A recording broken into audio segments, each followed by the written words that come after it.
Hello everyone, thank you so much for joining this session. My name is Karan, and today I'll be talking about the topic why clean code is no longer a myth. So, before I begin with the presentation, I would like to thank the entire team of Con42 for giving me this opportunity to present my talk. So, thank you so much. Here's a brief introduction about me. So, I have been working primarily as an Android mobile developer for the past 5 plus years now.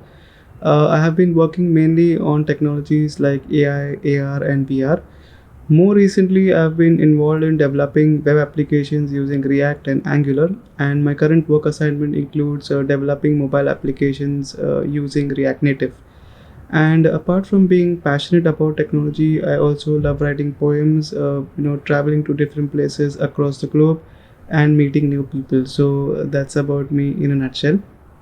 Now, needless to say, most of us are working in software projects which are agile in nature, and they are characterized by the fact that they are result oriented, involves continuous improvement, and no longer are we working in silos. We are all working in either small or medium sized cross functional teams. The second block actually talks about software design principles. So I've listed four of these software design principles, and these software design principles also have been there for quite some time now. However, it is the lack of the early adoption of these principles in software projects that has actually caused a lot of concerns. Now, more often than not, software projects tend to incorporate these principles either towards the frag end of the project, when it's going to be launched, or sometimes even after it has launched.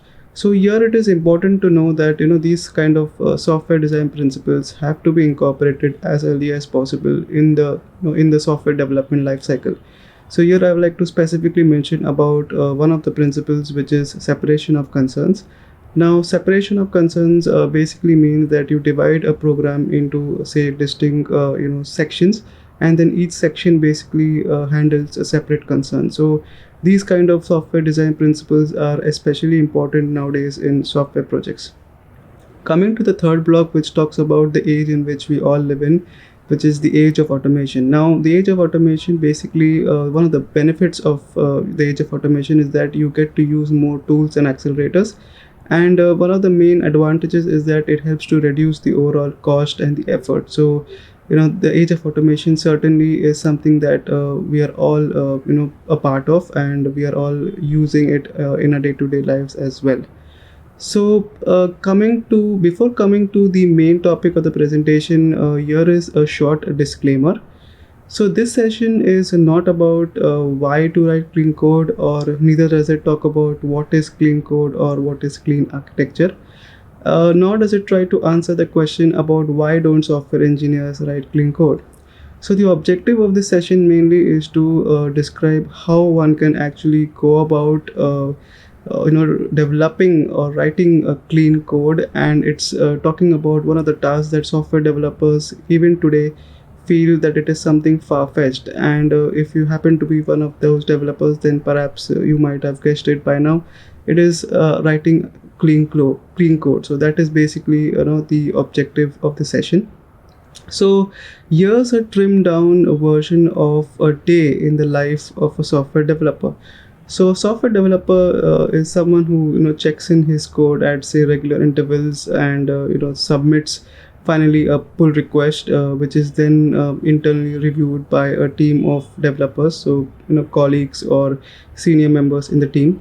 And the team would basically, the developers would then provide some feedback based on which the person who developed the code would refactor it, and then finally this would go on until the PR has been approved. Now, once the PR has been approved, this would basically trigger some scripts. So it can be some build scripts, which would in turn execute a pipeline. And here is where the DevOps team would come into picture, where they would be involved mainly in the monitoring of the pipeline, determining whether the operations of the pipeline are going on smoothly.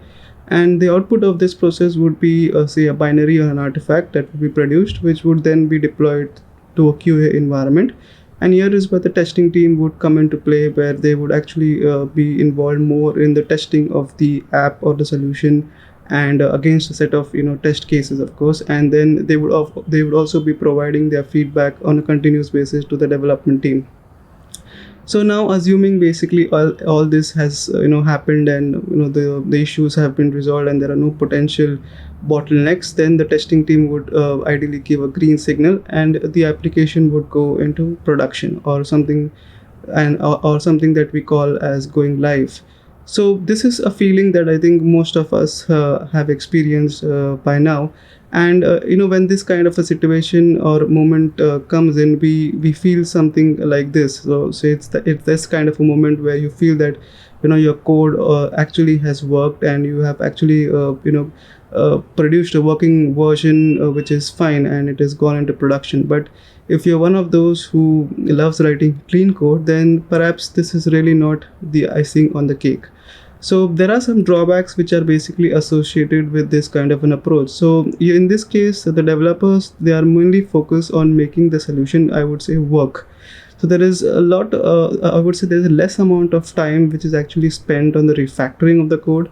So there are no, or I would say limited pre-commit checks which are in place, and there is always an ongoing debate of whether the developer should actually invest his time in writing a working code, or whether he should invest his time in writing a maintainable code. So that is always, there is always a debate that goes on about this. So so these kind of problems do exist, but then there are some ways by which you could tackle them. So for now, let's try to deviate from the world of technology, and move to the world of human psychology. Now, in case of human psychology, there is something that we all have known about, which is nothing but habit.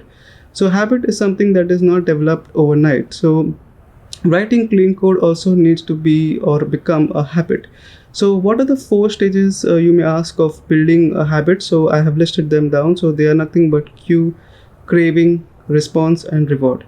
So cue is nothing but something that triggers your brain to initiate a particular behavior and action, and also basically helps you to predict or provide some more information of the actual reward. Craving, on the other hand, is the motivational force behind developing the habit.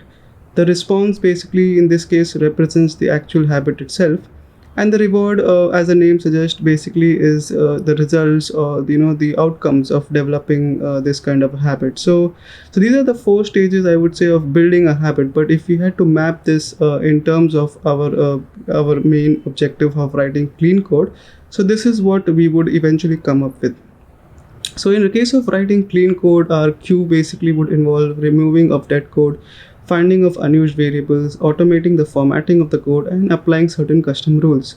On the other hand, our craving, basically, or the motivation behind developing this habit, would be to write maintainable code, to maximize the refactoring of the code, and eventually to minimize the amount of bugs. The response in this case would involve using git hooks and linting, which I'll be talking about in the subsequent slides as well. And although the rewards of developing this kind of habit would be many, but I have listed down three of the important ones, which is basically consistency in terms of the code, effort and cost savings in terms of the development time, and also achieving a higher code quality. So these are the three important rewards of developing this kind of a habit. So the question now is that how does actually one go about developing this habit? So the one of the steps that I found useful in this is something that I usually recommend, which is basically using something called as Husky. So Husky, for those of you who are not aware, is nothing but a popular JavaScript or NPM package which is already out there, a framework which allows developers to run certain scripts while doing certain specific actions. Now these actions can be either in the form of git hooks, which are internally also scripts which run every time a particular event occurs in your Git repository, and these events also can be of different types. So it can be a pre-commit, a pre-push. So these are the various events, and the git hooks basically would be executed each time, every time a particular event occurs. So in that case, how does actually one go about installing Husky or setting Husky up? The answer is pretty straightforward. You could just use a simple command. So in this case, the command is npx husky init, so which basically would inject a kind of a prepare script in your package.json file, and the installation would move on pretty straightforward. So this is basically a simple way by which you could install Husky. So here I would like to also mention that it is recommended to use, of course, the latest version of Husky, because if you're one of those who have used Husky before and if you're now migrating from say a low version, say version 4, to the latest version around this time, which is 6. So you have to note that there have been a lot of significant changes in the way Husky now actually interacts with the whole JS ecosystem. So it has been actually kept away, so I would say decoupled in a way, and making it more easier to use. So that is basically one of the advantages with the newest version. So I would recommend people trying Husky for the first time to use the new version and set it up. So this is about the setup, which is basically pretty straightforward. So let's now understand how does one write his first pre-commit hook. So a pre-commit hook can be also written in the form of a script. So in this case, basically I have included a pre-commit hook as a part of my script. And in this case, this is a pretty simple example where I have actually used a pre-commit hook which does an ESLint kind of task. So it does an ESLint minus minus fix, which is basically going to find out or solve the most common errors, commonly occurring errors from me. So it can be in terms of white spacing, or it can be in terms of variable declaration. So this would basically help me to ensure that developers, before developers check in their code, most of the commonly occurring problems have been fixed, and the developers and then check in their code. So this kind of a pre-commit hook would, although it's a very pretty simple one, but it would help you to ensure that whatever code has been checked in, it's of good quality. So this is basically a very simple example of a pre-commit hook. So coming to the next slide, so I mentioned about ESLint one of the slides prior to this, and I mentioned that ESLint is also one of the popular frameworks which are there, and ESLint actually helps developers to find problems in their code without actually running or executing it.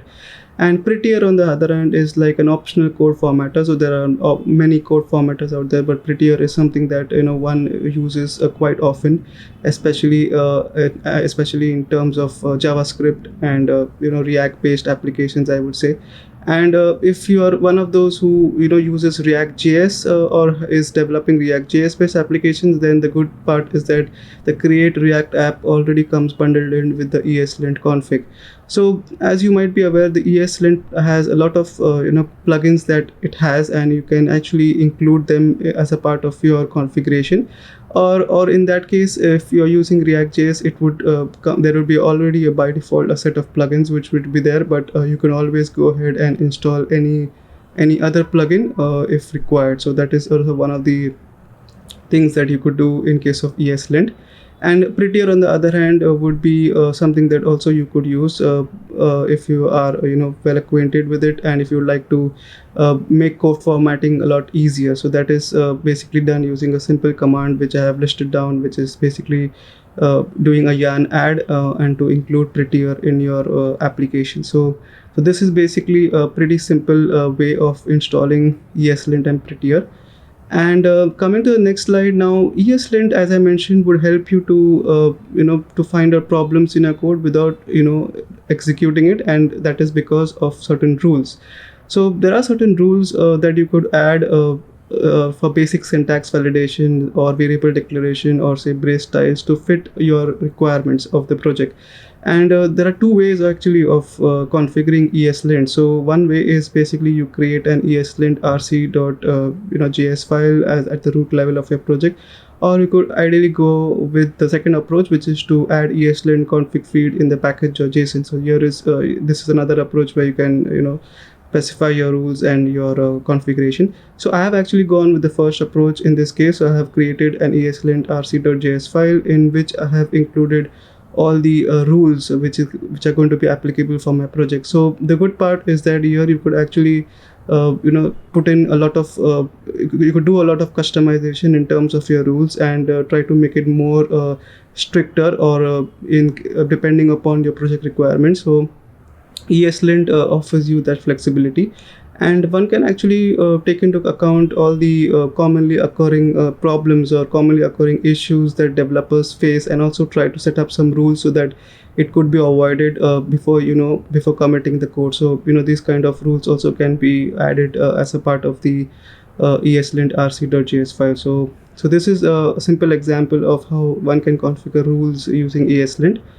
And coming to the next slide, so in addition to linting of code, I feel that one of the most important tasks, which is often neglected, is providing meaningful commit messages. So in addition to linting of code, I would say commit linting is also especially important when it comes to writing clean code, and even in that case, tracking down of commit messages, especially in software projects which have been going on for, like, say, several years. So it's very important also to make sure that every developer basically follows a particular standard in terms of commit messages. And for this, basically, one can actually leverage the commit lint. So the commit lint also can be, it's also nothing but similar to the ESLint, but in this case you could have a different set of rules. So of course this will be more related to related in terms of the way you name or provide your commit messages. So in this case also, you could use a simple yarn command, which I have listed down, to include those packages as a part of your project, and you could get started using it. So this is also pretty straightforward, where using this kind of a linting type, actually you could ensure that every developer follows a particular standard in terms of his commit messages, which eventually later on, maybe in the project, can be tracked by someone in case of an issue. So that is also something that I would recommend using as well.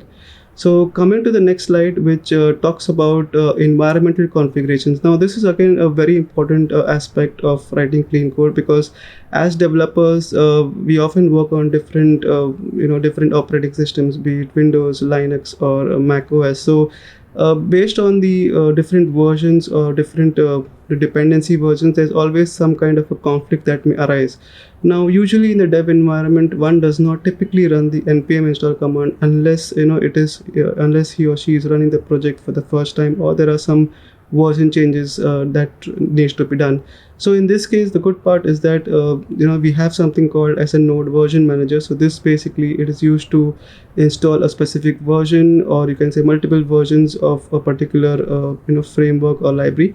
And one can do that using, say, the command like nvm install, where you specify the version you want to use, and then using the nvm use command, you start using that in your particular project. So then, irrespective of the version that runs on your operating system, this version would then be specific to that project, and it will help you to ensure that you have a consistency in terms of the versioning with other developers who might be using maybe a different operating system or a different version on their system. So this would help you ensure that there's a consistency among the versions, and could help you to basically even avoid any dependency conflicts or version conflicts in the future. So this is one of the, I would say, one of the main advantages of using this kind of an environmental configuration as well.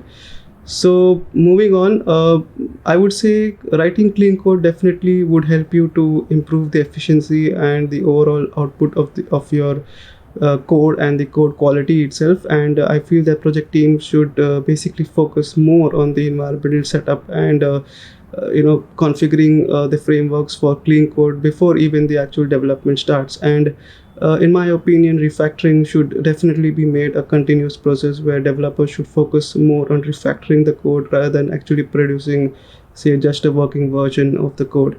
So that's it from my side. And before I conclude, I would like to share a very interesting quote that I came across on the internet, which says that every developer loves to write clean code, yet not every developer writes code in the same way. So that's about it from my side. So here are a few references based on which I compiled my presentation today. And thank you once again to the entire team of Con42, and hope all of you enjoyed the session. Please feel free to get in touch in case of any questions or any queries. So thank you so much once again.